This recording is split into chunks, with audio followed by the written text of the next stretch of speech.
I know inmates just recently, they try to get out, and because even apartments are so high, you're looking at $1,200, $1,600 for literally a bedroom with a bath in a sleazy hotel. Now, how are they going to afford that when they come out with nothing? So many end up homeless on the streets.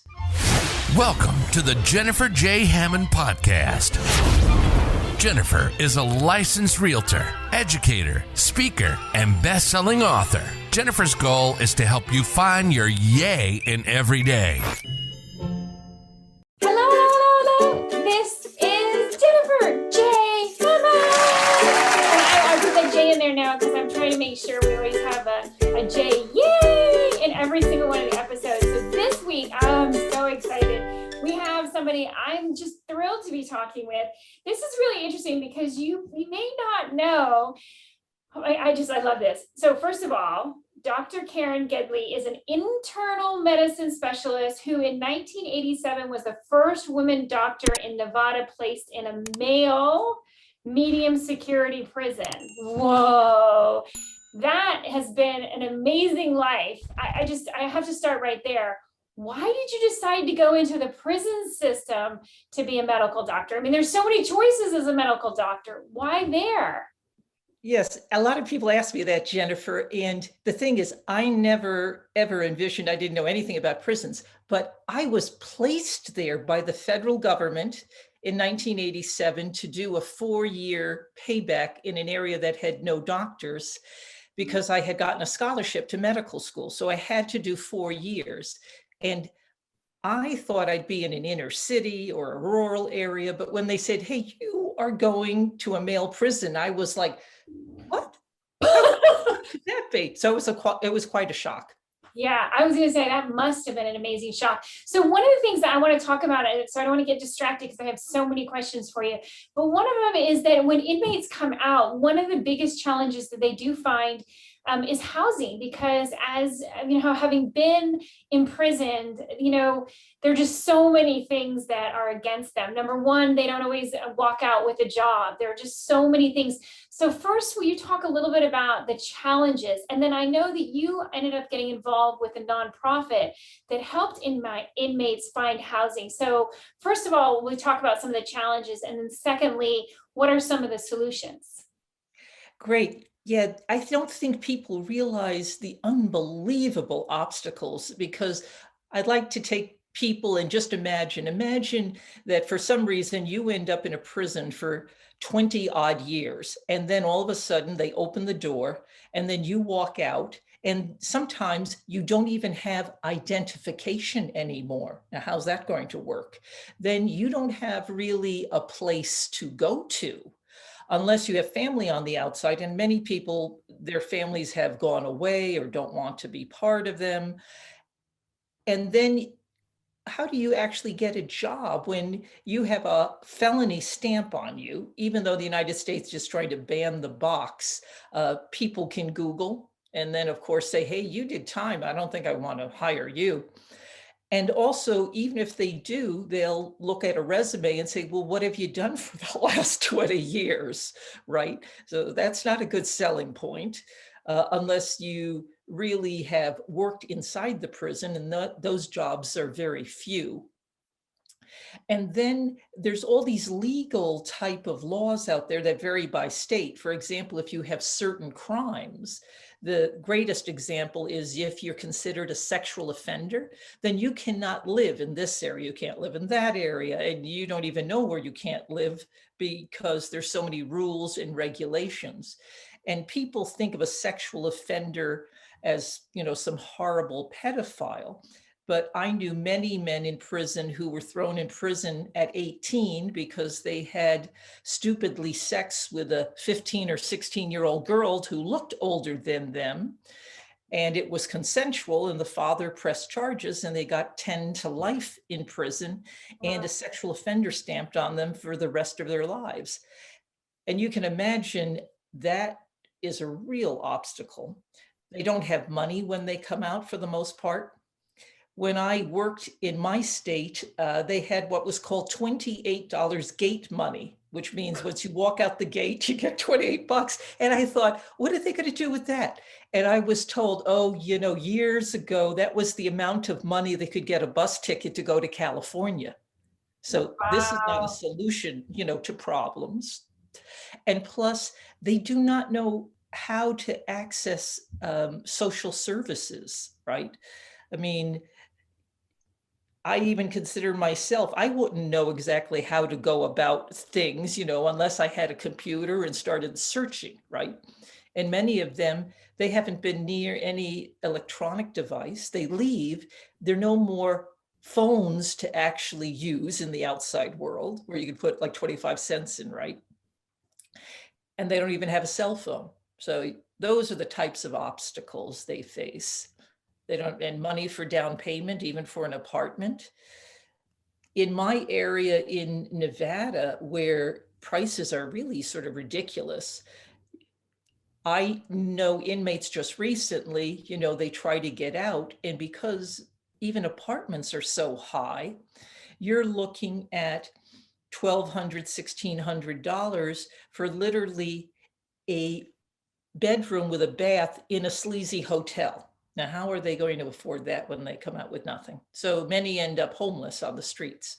And obviously their credit rating, if you don't have a credit rating, most landlords are not gonna, and again, I think there's also the idea that many landlords are, they have the idea that, somebody who's been in jail is just gonna bring crime to their housing. And so they don't want to give them a second chance. And I think that that's one of the big things. And I would say, and I bet you could agree with this, is that every single one of us at one point or another has done something where we needed someone to give us a second chance. And obviously, different things have happened over life. And I think every one of us should have a right to have, a safe place to live. And I think when you come out as an inmate, you've been an inmate for many years, then you have a lot of challenges to overcome, and you need to figure out, who is going to help you. So I know when you also, having been around the prison system and been inside, not as an inmate, but as a doctor, one of the things is, you also care for them. So you got out and you started working with this nonprofit. So talk about this nonprofit that helps inmates find housing. Yeah, I think, the point you make is it's very hard for a landlord to take a chance, which is why the system should definitely have transitional phases for them, right? Transitional housing to get them back on their feet. And that is minuscule in any prison system. Now, the Ridge House is unique because imagine, and this is 36 years ago, that the prison Kairos ministry, and this is what you tend to see. The religious people come in because they want to give and bring the population a little bit toward the Christian side. So they have good intentions. But what was interesting is they also were pragmatic, some of them, and they realized, wow, wait a second, these people just get dumped on the street. And then they had known these individuals for years on the inside. And they thought, this is a guy I want to help. How do I do that? So some of them would let them sleep on their couch. You see what I mean? Yeah. Okay. Now, this can be okay or not okay, but eventually they thought, this is maybe not the best solution. And they, as a group, formed a nonprofit. And then, of course, they had to drop the religious piece, basically. So it could be a decent nonprofit. And they realized, wow, we need to actually get housing for them. And their first thought was to pitch in and sort of buy a house with X amount of rooms, so many could stay in there. And then they realized, wow, we also need a house manager, someone to sort of help them and keep an eye on them. And then they realized, wow, a lot of these people have medical and psychological problems, and especially substance abuse problems and that's what spun them into prison. So they need help in that. And then they developed, well, we need to have these wraparound services for them. Medical, if they need it, psych support, substance abuse help, and also help getting jobs. And it slowly evolved. When I retired in 2016, after 30 years in prison, someone recommended me to sit on the board. And that was something dear to my heart. So I now am, let's say, becoming involved and informed about all the dilemmas nonprofits have in terms of funding. Oh yeah. Right, Oh, it's I know funded, it well. but because they are giving services, then SAPTA and Medicaid and things like that, money comes in, so they can actually, they have quite a staff. They have psychologists, counselors, house managers.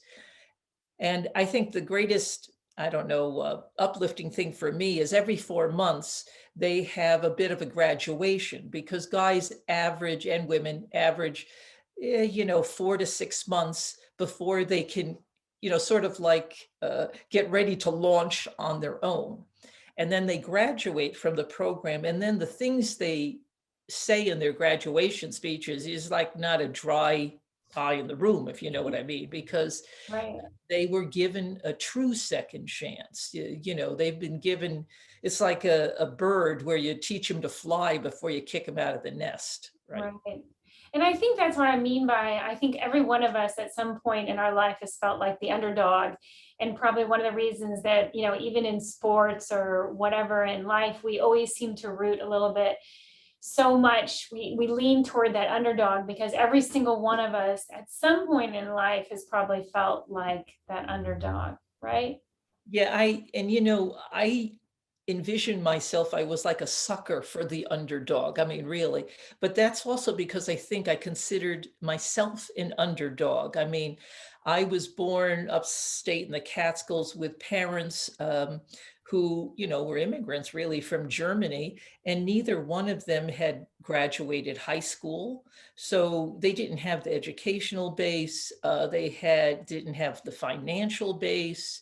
And when you grow up, you don't realize that, well, that you're sort of different than others, right? In terms of money and education. And then on top of it, my mother dressing us up in homemade clothes with two long blonde braids. I just needed like a goat to go to school, that sort of thing. And then to be in school when Title IX passed that allowed women to play sports, the first time ever in high school. And my sister and I, we were athletic-y, outdoorsy kids. So we played sports, and then our lives really became hell because the males, considered us like a threat, even though they only gave, I remember, $200 to the whole female sports program. But our lives were made miserable because of that. And then when I went to college, I ended up playing for a male collegiate team. You see what I mean? And then in medical school, it was really a male world. And then I get tossed into a prison system, which is an ultra male world. And I really did not have that much female interaction. So I was always the underdog. I mean, really an underdog. And it's interesting because even in real estate in Washington, D.C., when I first got to Washington, D.C., it was definitely a male world in the real estate investing area as much as even as a licensed real estate agent, my firm was more men than it was women. And it's interesting because I definitely, even when I was successful, I hid my successes because it was so male dominated and there was such negative about a woman who was being successful, whether it was financially, whether it was just in specific deals. It was amazing. So, and that I'm always looking for the silver lining. So I would love, what could you share about that adversity of going into a male prison as a female doctor? What kind of things did you learn to get through that adversity? Well, what I learned more than anything was finding my purpose even beyond being a doctor and a healer. And that is, I realized that I could be the individual who could stand up against abuses of power more than literally anyone else in the system, because I did have power as a doctor. And Will you share a story? I think we learn so much from stories. I don't know oh if you yeah, have yeah, yeah. story. Well, You can leave out the names. oh yeah, no, sure, sure. I'm So not guilty, but yeah, well, to set the stage, imagine this is in a state which is really racist, and I'm married to a Black man, and in the entire city, uh, there was not any Black people at all. And I go, and there are 3 prisons on the outside of the city. And when I walk in, I realize that 1 out of 4 of my patients are Black. And I experienced not only sexism when I walked through the door, they soon found out I'm married to the only Black person in the city. So then on top of it, it's racism. And in the first year, they're also looking at me as a threat because they see me as a security threat, because I have the mindset that I am going to take care of the inmates. And in the early days, the mindset was they got nothing coming, period, right? Or they have the mindset, if their lips are moving, they're lying. You see what oh, I'm yeah. right? And of course, I have to have the entire opposite mindset. So there's a real conflict. And in essence, in the first year, they tried to get rid of me by creating investigations on me, trying to really spin all sorts of weird things.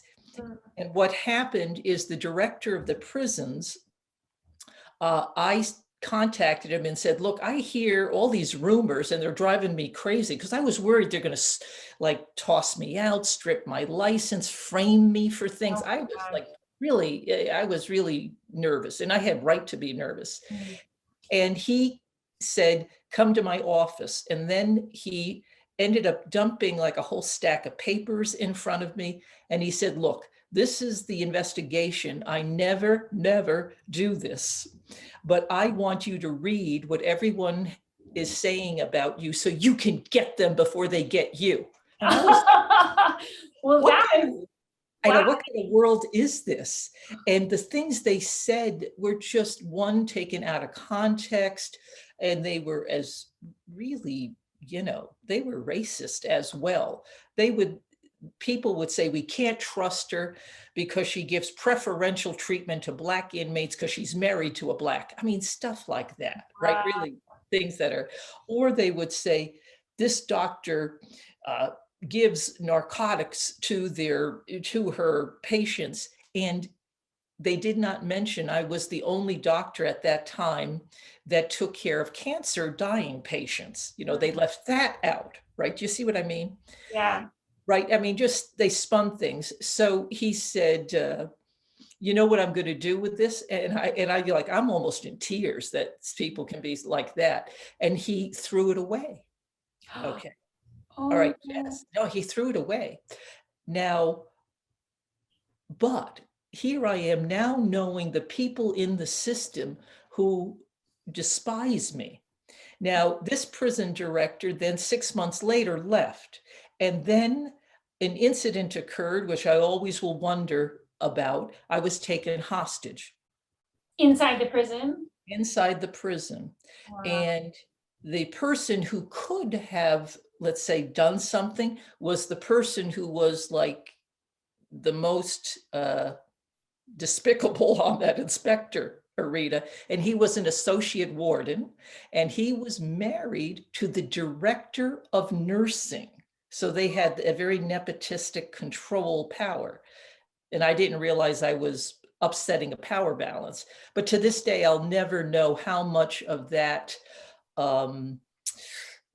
caused me to be taken hostage, because it could have been prevented. You see what I mean? Yeah. Yeah. Right. And there, So and there's scars from that. How did you heal from the scars of, I mean, there's betrayal because it's colleagues and people that you feel like you should be able to trust. So there's the betrayal, but then there's the actual scars from being taken hostage, right? yeah, because, when I was taken hostage, I mean, the inmate who did it had been on death row at one time, and then he was a life without, and he was on my prison yard. But he ended up assaulting me, raping me, 10 hours being hostage. They pulled in a SWAT team from an entirely different city to get me out. Um, they ended up literally having to use a concussion grenade, and then they ended up blowing him away a few feet from me. And so to say I was traumatized, I was in shock. And it happened on Friday the 13th in 1989. Wow. And I go home like a basket case. And my poor husband had been called in, and he was there 10 hours, I mean, 12 hours more, whatever, waiting for them to get me out, not knowing if I would come out alive or not, and in what shape. And I still remember coming home, and I was so wired that I didn't know what to do with myself. I had all that adrenaline, and I ended up scrubbing and cleaning every floor in my house because that's what my German mother had ingrained in my brain. If something horrible happens, clean. It was very strange. And I go back to work on Monday, Which and is amazing that you would actually even go back to the yeah, place well, where that horror happened. yeah, when you're raised by German parents who have survived the Second World War, Right. um, and all sorts of bad things, I never not didn't think about it. I just went back to work. There's still a hole in the wall. There's still blood gushing up through the tiles, Oh, and no one in the prison said anything.